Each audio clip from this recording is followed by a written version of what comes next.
Hello again, it's James. I'm back with another video. Now, I enjoyed the last two so much when I did top 10 movies you likely never heard of and top 10 zombie movies you've likely never heard of. And so I wanted to keep going with that. But the thing was, I was thinking about it and thinking like, well, that top 10 romantic comedies you've likely never heard of, top 10 horror movies you've likely never heard of, top 10 Canadian films you've likely never heard of. Hint, those are my next three videos. Today of which is the horror movies. But I thought I'd change the title a little to something called Hidden Gems, and today it'd be top 10 horror movies. Because there's a good chance whoever has likely never heard of them, but there's also a good chance that you've passed by them, didn't look that good, you've heard the name before, you've heard of the movie and just passed it by, didn't check it out. Happens to me all the time. I'm also one to pass by a movie or see a movie and just, I'm curious about it, title, picture, cast, whatever, director, summary, and pick it up blind. It happens all the time at Walmart. And so again, I watch a lot of movies, so this is just to continue with this series, to shorten the title. Though I thought it had a good ring to it, but I thought Hidden Gems would be a nice little catch-all. Hidden Gems, this, Hidden Gems, that, and see if it works. If it doesn't, I'll go back to the other one. I don't know. Another thing I wanted to say was that for this particular list, Hidden Gems, top 10 horror movies, to help me go through these movies, to explain why I like them so much, I'm going to spoil them. Now, if I hadn't said this before, I have said this on podcasts before, and to various other people. If there's something about the movie you find out that spoils it for you, that ruins the movie for you, I think and it was a good spoiler, a big shocker, I think they made a good spoiler, not a good movie. Because if you get something spoiled for you that ruins a certain big twist in the movie or an important plot point, and you watch the movie, if the movie is good enough, that shouldn't ruin it for you. You don't care. It's like, okay, I knew about that, but this whole thing was awesome. I feel that way about The Usual Suspects. Now, I didn't have that spoiled for me, and I don't think I'd readily go out and spoil that for anyone. But that, knowing ahead of time, I think it's a fantastic movie. For The Sixth Sense, yeah, you find out the spoil, you watch the movie, you're surprised at the end, you go back and watch it maybe one more time to see if there's any clues. I don't find that movie has a great deal of rewatchability. Aside from Haley Joel Osment being good for such a young actor and Donnie Wahlberg's transformative performance. But the rest of the movie, kind of slow for me. Anyway, back to the point. I'm going to spoil these movies unless I don't need to. And I found a way to get the movie posters to pop up properly, because I succeeded in my last video. So you see the title. You hear me talking about the movie, and the picture pops up. You're like, oh, I don't want to know about that movie. Scroll to the next one, and just keep going. Watch those movies or don't. But if you want to go back and hear me talk about them, watch those movies, come back, and then watch it again. I say something else, I'm going to spoil this one, you see the movie pop up, scroll to the next one. Alright, so, to begin, Hidden Gems, top 10 horror movies. Number 10. Number 10 is a movie called The Broken. And it was one in those After Dark Horror Fest series of horror movies. They did a few seasons of, not like it's a TV show, but seasons of this year. They'll put out this season of movies because they're ones that I may have mentioned this before.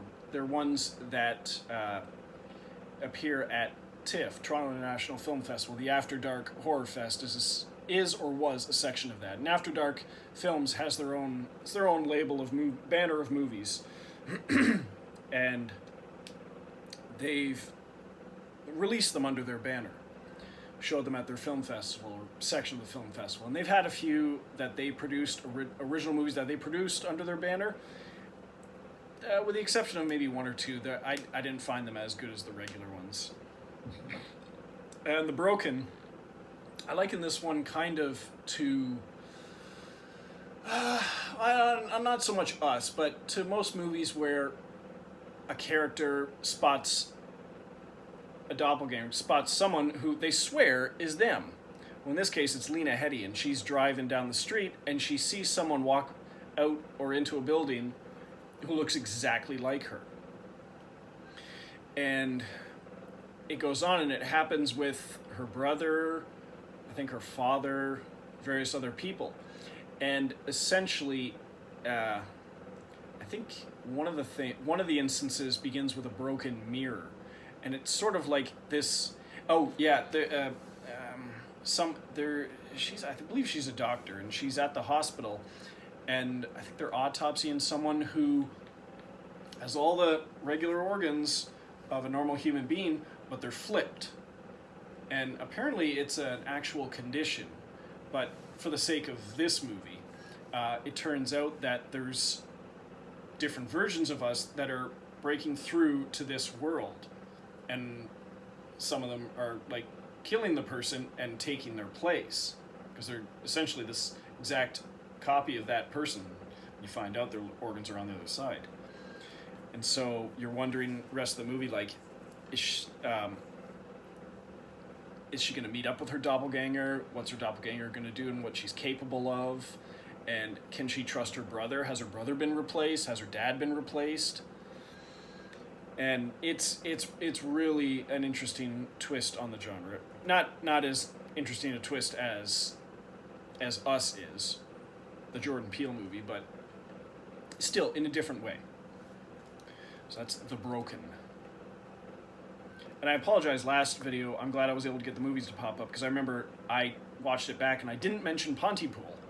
I just started talking about it. So I was glad I was able to get the picture to pop up, because you wouldn't know what I was talking about, except for later in the list where I would say the title of the movie at the beginning and at the end. I didn't say it either time for that one. So, number 9, we have one called Catacombs. This was a Lionsgate movie from several years ago, starring Shannon Sossman from like 40 Days and 40 Nights and Rules of Attraction and A Knight's Tale.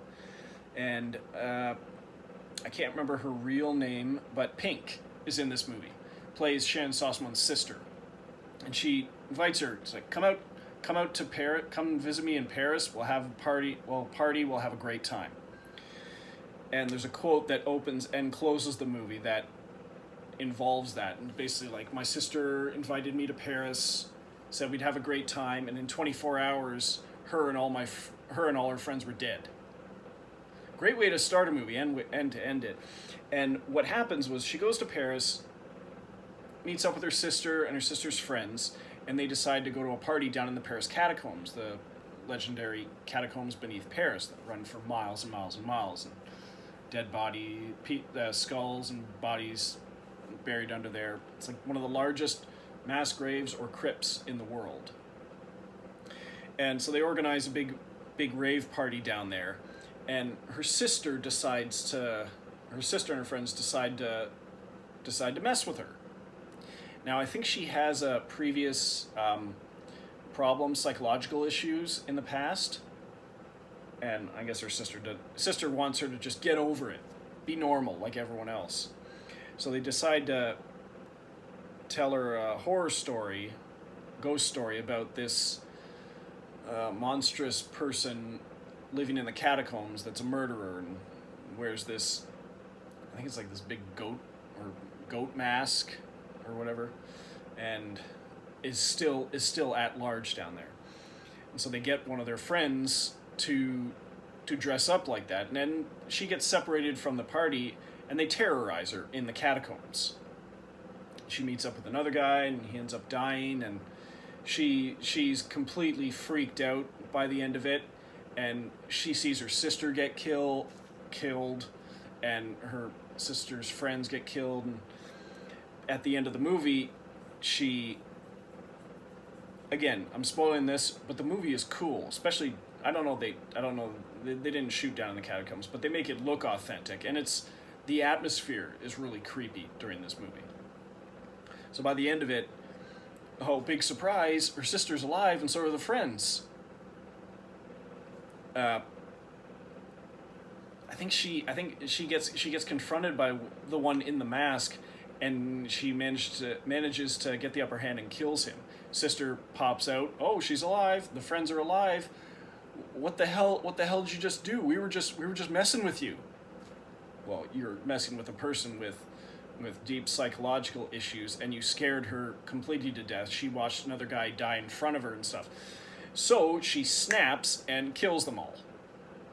And walks up, finds her way out of the catacombs, walks up, dresses bloody, into a cab. Please take me to the airport. Movie's over. Ends with a quote that it opens with. Really, really good, and I was really pissed when my DVD copy, who I'd only watched once, and then a decade goes by maybe, and I watch it again, and I don't know if it was like the last, it started really skipping. The DVD was damaged somehow. Could have been the sun, I don't know. So I was really upset about that. Catacombs. Good movie. Number 8, we have one called The Tunnel. Now I know there's another one called Tunnel. It's a common name for a movie. This one is, I guess, in the found footage genre, I suppose. Takes place in Australia, and it's this camera crew, investigative journalist that is investigating corruption in these a government cover-up, I believe, in these tunnels beneath Sydney in Australia. And she goes down there with a camera crew, and it's interspersed with interviews with the main girl, and maybe a few other people. But you see her and the camera crew, the crew that's down there with her, and there's some member. You wonder who actually made it out of there. And what it is, they're down in these tunnels, and it was fascinating because it's like the tunnels underneath New York and Paris and all that stuff. So you wonder how deep they go and who lives down there, what lives down there. And they end up coming across a sort of humanoid, murderous being, some kind of humanoid monster that starts picking them off one by one. And it very well shot, low budget, and one of the high points in the genre, in my opinion. The highest point in the genre for me would be As Above, So Below. A friend of mine doesn't care for it. I love it. Doesn't matter. Difference of opinions. Who cares? But I would recommend this one if you can find it. The Tunnel. Number 7, we have a movie called Kill List. This movie by Ben Wheatley, who did, I think, he had one Down Terrace, which I've never been able to find. He did A Field in England, black and white. I don't know if it's like Victorian era horror-ish movie. He did Free Fire. Probably the most well-known. High profile of his was probably Free Fire. Was actually in theaters. Had Armie Hammer and Brie Larson, Sharlto Copley, about a bunch of arms dealers that show up at a meetup at a warehouse, and they all end up shooting at each other. It's hilarious. It's awesome. Hopefully, I can put it on another list. Straight up top 10 comedies you've likely never heard of, hidden gems, whatever. Yeah, so maybe. Try and remember that. But Kill List is basically a couple of hitmen who a year or so after they botched an assignment in, I think they say it's in Kiev, Russia. They get another job to try and redeem themselves, make up for it, and they're going to get a big payday if they take out 3 people. And they start taking out these guys. One of them's a priest. I can't remember who some of the other ones are, but basically right before he kills like the first guy, he's alone in the room with him, and the guy says, "It's an honor to meet you." Another one says, "Thank you," right before he kills him. And it's like this very strange reaction to a hitman coming to kill someone, and he has no idea why. And like he meets this girl, invites her to dinner, and in the middle of night, he starts at one point he decides he doesn't want to do this anymore, and he develops this awful rash on his body, almost as if like he's supposed to do this, and he's going to get punished if he doesn't. And the punishment is physical. It's happening to him. And so I don't know if he gets shot or something, but he has these bloody cotton balls in the garbage of his bathroom, and like she goes in there as a break from dinner and like takes some of the bloody cotton balls, puts them in her purse, turns this painting around, this sign of painting around, I think, and draws these weird symbols, runes or something on the back. No idea. At one point he sees her, or she's outside of his house staring at him. Cut to towards the end of the movie, like he's taking out all these people that are thanking him or they consider it an honor to be killed by him. Totally confusing to him. And he ends up, him and his buddy, making an assault on this big mansion, and ends up like these cult members out on the lawn in a big circle, and they force him to fight the hunchback. And it's this hunchback in a mask in this big poncho or whatever. And he ends up... Let me back up a sec. He's also got a wife and child, and they're having marital issues, I suppose. And he ends up taking out this hunchback. I think he's given a sword to fight with him. It's very weird. And he takes out the hunchback and takes off the mask and the poncho, and it was his wife with his kid on her back. And as she's dying, she's laughing. So clearly she was in on it. And it's very strange because it's one of those movies that, again, I spoiled, but this is one you want to go back and watch repeatedly because you're trying to figure out, like, are there clues as to who he is, some demonic entity reincarnated in his body, you don't know, and why these people are all reacting to him the way they are. It's very weird, but very well done. It's on a lot of best of lists, or it certainly was for the year it came out, a few years ago. Within the last decade, I think, because I had heard about it on, I don't know if it was the Cinerealist. It may have been the Rodcast, which doesn't exist anymore. But anyway, Kill List, Ben Wheatley. Dun, dun, dun, dun, dun. He has another really good movie called High Rise with Tom Hiddleston. Very based on a J.G. Ballard novel, the guy who wrote the book Crash that movie was based on, not the Oscar-winning one. This one is about sex and car crashes. But it's a very, very, very good-looking movie. A little weird, too. All right, number 6, a movie called Summer Camp. Not a happy-go-lucky movie. This one I actually watched accidentally, because I was looking online for Split, the M. Night Shyamalan movie. And I found the picture of Split, but every time I tried to push on it and watch it, this movie came up, called Summer Camp. Interesting. It started off interesting, so I watched the whole thing. And it's these camp counselors go to this campground in Europe, somewhere in Europe, and come in contact with this fungal virus that's in the water, and it infects a few of them, and it turns them it could almost be like a rage virus, like 28 Days Later, not like a zombie movie, but it infects them and they go crazy and they start killing people. And it eventually, towards the end of the movie, it eventually wears off, and they find out that it's in the water.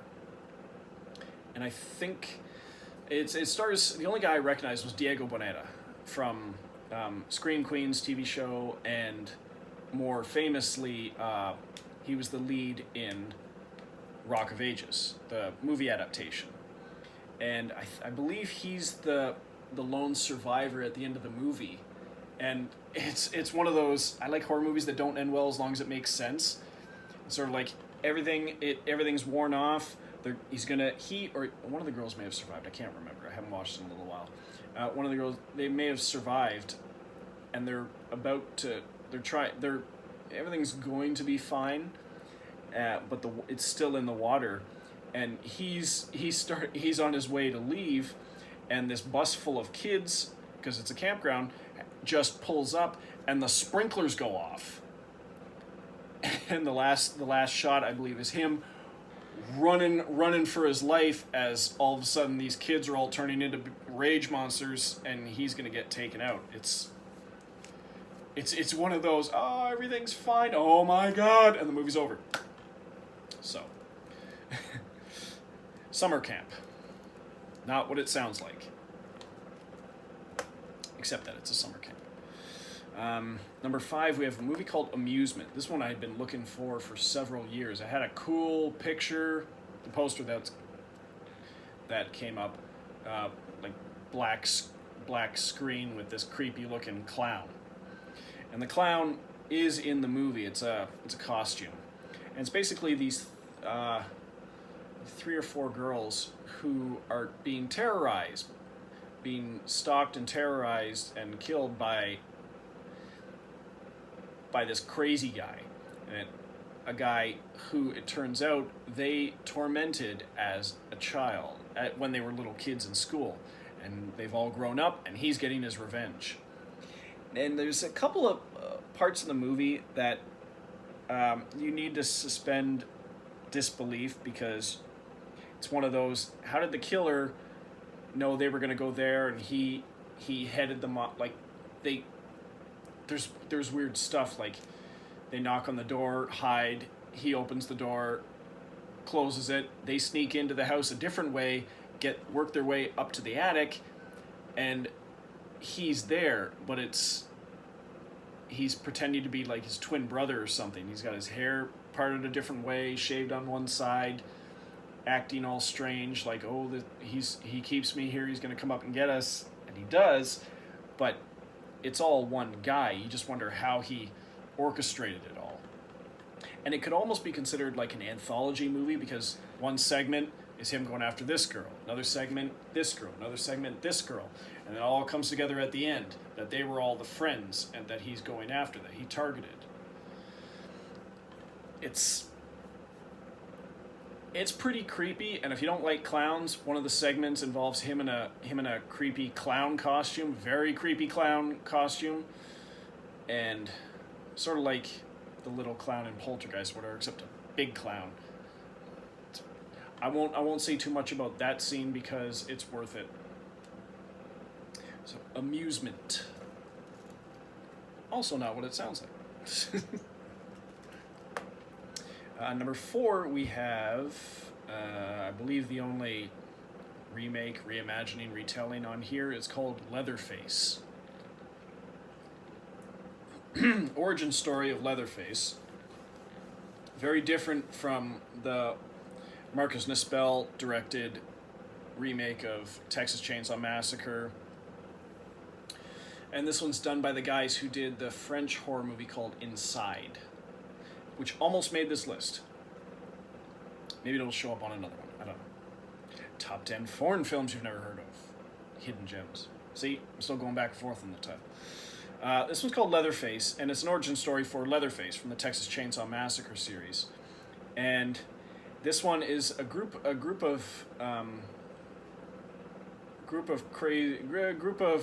individuals escape from a mental hospital, take a nurse hostage, and go on this road trip of terror or whatever, keeping her hostage and like doing what criminally insane people do. The swerve here is that one of the guys that escapes with them is this big hulking guy with long hair who 90% of the movie you're like, that guy's gonna be Leatherface. Doesn't talk a whole lot, big hulking guy. And then he gets killed. It's one of the other guys that turns out to be Leatherface. And I suppose, I mean, it's just the not the stereotypical, but the Leatherface you've seen in other movies is a big hulking guy. And they kind of turn it on its head and give it to this other crazy guy. Again, small little detail, shocking twist, still a cool movie. Still a cool movie, and the reveal of the guy who actually ends up being Leatherface, still worth it. Still worth it to watch all of that. Leatherface. Not to be confused with Leatherface Texas Chainsaw Massacre 2. They just borrowed that original title. Number 3 is a movie called The Vault. And this one is these two sisters. One of them is, I think it's Christina Eastwood. Let me see.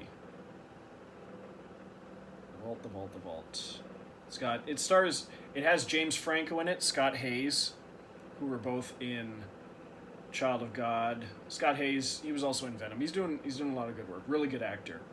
Taryn Manning, Francesca Eastwood. That's right. Clint Eastwood's daughter. And, well, one of his daughters. And basically his two sisters get this crew together, and they decide to rob a bank. And the bank manager is played by James Franco. Scott Hayes is one of the guys in the crew, and I think they pose as firefighters to get inside the building. Get inside the bank. And they end up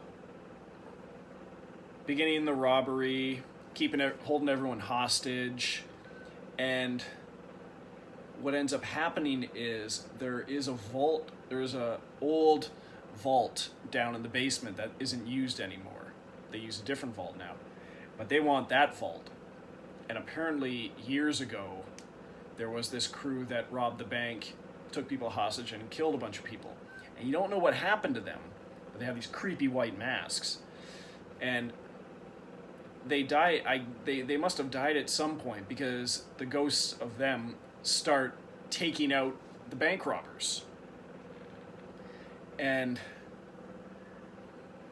I think I'll leave one thing out of this, and that's the role that the bank manager James Franco plays. But they end up getting taken out one by one by these ghosts of the previous bank robbers in gruesome ways, and a few of them make it out alive, only to be confronted at the last minute by the ghostly bank robbers. And it's one that I've been meaning to watch a second time, and I will soon, because there's some unanswered questions I have. And there's certain movies where just like, I'm confused. I didn't like that. What, you're not telling me everything. Then there's ones where I want to know absolutely everything about what I saw. I need an explanation, and I want to know more, and it helps me enjoy the movie more. Did it with like Cure for Wellness, just off the top of my head, and another ones. Like Kill List would be another one. There's stuff they're not telling you, and I want to know. So, The Vault.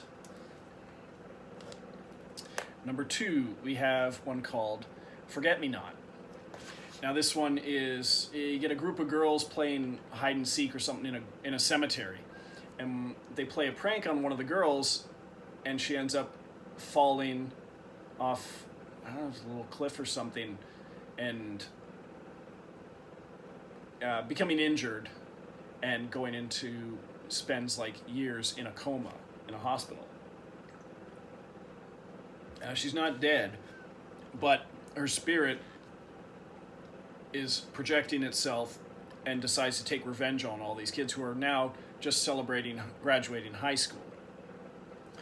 But the thing about this is she starts taking them out one by one. And every time one of them gets taken out, this goes back to the title, it almost like shortly after, she's been erased from everyone's memory. And there's one girl who remembers through the whole thing. She's like, what happened to so-and-so? Who are you talking about? And nobody has any idea. And then another person gets taken out. It's like, well, we got to do something about her. Who are you talking about? It's like that person never existed.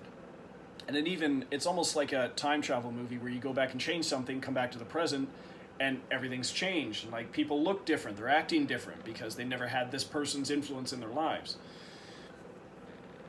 And it's really one that not many people know about, I think, and should be watched, because it's very interesting how each subsequent death changes the group of friends. The group of friends keeps getting smaller, and only one person is aware of this going on. Everyone else is just like, this is what life is. This person never existed, so yeah, forget me not. And number one, we have a movie called Reeker. And there was a prequel made after it, put out by After Dark Films, actually, called No Man's Land, The Rise of Reeker. Yeah, I think it was The Rise of Reeker, which followed the similar kind of plot device as this one, but I didn't like it nearly as much. This one I like a lot. And this is one, yeah, I am spoiling it, but it's really cool how it plays out.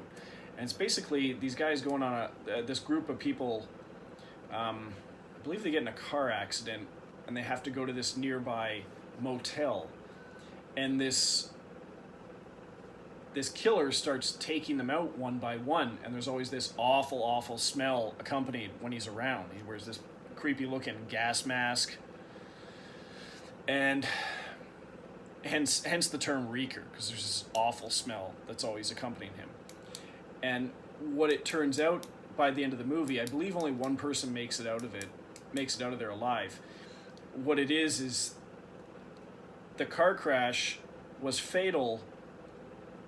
Basically, the car crash is the only real part of the movie, the last real part of the movie. Everything else is taking place as they're dying. So as they're dying, the person is dying, Reeker is coming. I'm just calling him Reeker. I can't remember what his actual name was.